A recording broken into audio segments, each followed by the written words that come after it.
In the heart of Kansas City, Missouri, where modern high-rises meet Victorian elegance, stands a place untouched by time, the Hotel Savoy. Built in 1888, it remains one of the oldest surviving hotels west of the Mississippi. It is a living memory of Kansas City's golden era. It's a place of power, prestige, and privilege. President Harry S. Truman dined here often. Oil barons, railroad tycoons, and even famed entertainers passed through its doors. The Savoy Grill's booth number 4, reserved for Truman, still sits preserved. A monument to legacy. Once buzzing with wealth and laughter, now whispers with stories untold. But history is not all that the hotel preserves. While the chandeliers shine and the walls gleam, the air still carries something old, something unfinished. Whispers echo through its halls. Doors open by themselves. Music plays when no one is around. Mirrors reflect what isn't there. Here, some guests never checked out. No corner of the hotel held more chilling infamy than room 505. It was a place where dread seemed to seep from the very wallpaper, a room whispered about in hushed tones, its reputation preceding it like a shroud. Its last long-term resident, Betsy Ward, met her end there in the late 1980s, her death shrouded in a fog of conflicting rumors. Some said a heart attack claimed her in the clawfoot tub, others that she passed peacefully in her sleep. Yet, the unsettling truth was that her presence had never departed. Witnesses described Betsy as a gaunt, almost ethereal woman in her early 60s. Her skin was unnaturally pale, her high cheekbones casting dramatic shadows in the dim light of a flickering candle. Her silver blonde hair, perpetually damp and curling at the ends, often hung heavy over her shoulders, as if she'd just emerged from a long, cold soak. She frequently appeared in a faded blue nightgown, its hem inexplicably stained, as if she'd just stepped out of the tub, or perhaps had dragged herself from the grave. Guests brave enough to endure a night in 505 spoke of seeing her by the bathroom mirror, her translucent fingers raking a worn ivory comb through her wet hair. Others caught glimpses of her seated at the edge of the bed, a spectral silhouette outlined by the city's distant streetlights, her gaze fixed on something unseen beyond the window pane. Then came the renovation. As workers peeled back decades of wallpaper and plaster, they unearthed a chilling secret. A sealed handgun, tucked away deep within the wall of room 505. The discovery shattered any illusion of a natural death, fueling dark theories of foul play, a violent end that had tethered Betsy to her final resting place. Larry Freeman, a tenant in room 505 in the early 1990s, recounted a string of unsettling events that blurred the line between the living and the dead. The shower, without warning, would turn on and off, its icy spray an unseen hand in the silence. A soft, melancholic jazz tune would drift from an unplugged radio, a phantom melody that played only for him. Most unnerving of all, the massive sliding oak door, heavy and solid, would glide open by itself, revealing only the empty hallway beyond. "She looked at me," Larry once whispered, his voice still edged with an ancient fear, not angry, not sad, just lost, like she forgot she was dead. Even Sean Burns, the building manager, a man of logic and practicality, couldn't deny the inexplicable. He'd heard the music, faint and ethereal, wafting from room 505 when he knew it was empty. Upon entering, the phantom notes would cease, leaving behind only an overpowering, lingering scent of lavender bath oil, a scent that clung to the air like a desperate memory. But Betsy was not the Savoy's sole resident from beyond the veil. On the fourth floor, a much smaller, more fragile spirit wandered the opulent halls. Emily, the Victorian girl. She appeared no older than 8 or 9, with porcelain-pale skin, large, fathomless brown eyes, and long, dark hair tied back with a faded ribbon. She wore a pristine white lace dress, complete with puffed sleeves, delicate pearl buttons, and a high collar that seemed too formal for a child. In her hand, clutched tightly to her chest, was a tattered stuffed rabbit, one button eye missing, its fur worn bare from countless embraces.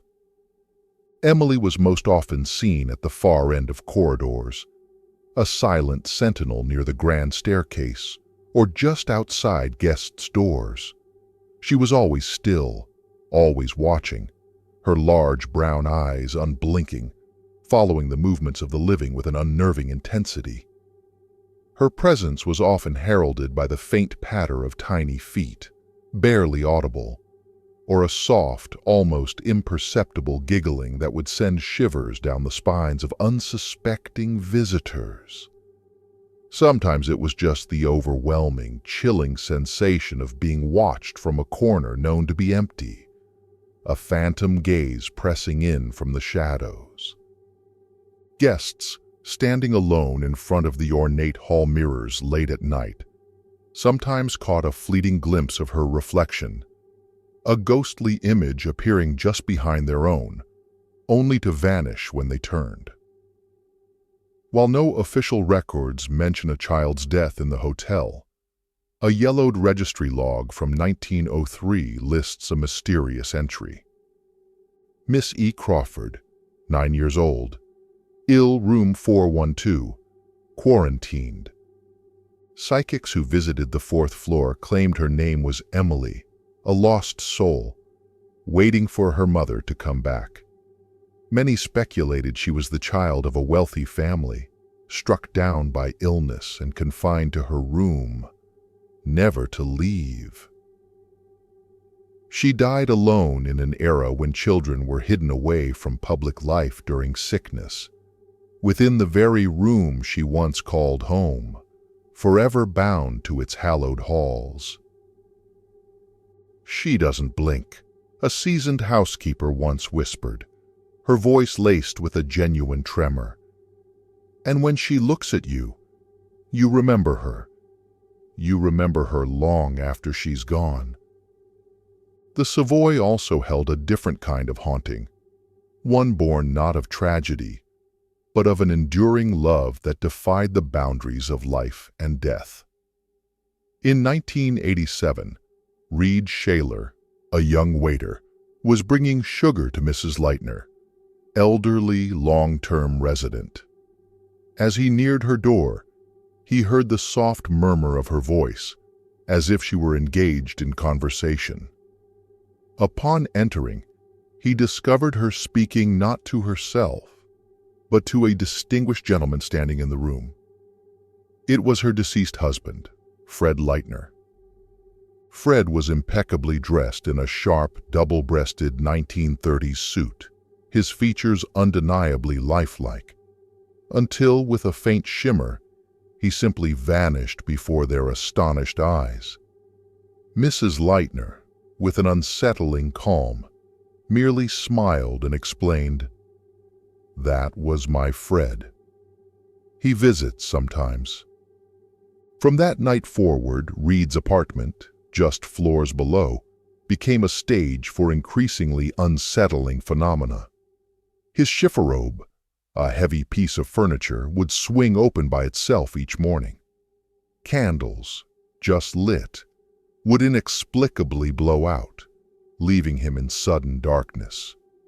Personal belongings left neatly on his dresser, would be moved or rearranged overnight, a silent, playful rearrangement by an unseen hand.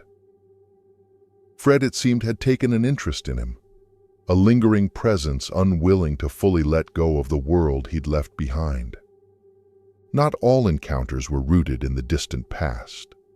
In the early 2000s, a woman named Francesca, seeking a serene, elegant retreat, checked into the newly refurbished Hotel Savoy. She envisioned quiet nights and luxurious solitude. What she found instead was a terror that drove her screaming into the pre-dawn streets. The moment she stepped into her closet, an overwhelming, suffocating smell of stale cigar smoke assailed her, clinging to her clothes and hair, despite the room being recently renovated and smoke-free. Deep, bone-chilling cold spots would manifest near her bed, raising goosebumps on her arms even under thick blankets. One night, as she drifted toward sleep, an unseen hand, cold and spectral, brushed through her hair, a touch so intimate and terrifying it jolted her awake, her heart hammering against her ribs. And then came the burning sensation, a searing heat that spread across her arm, leaving no visible mark, only the lingering, searing fear.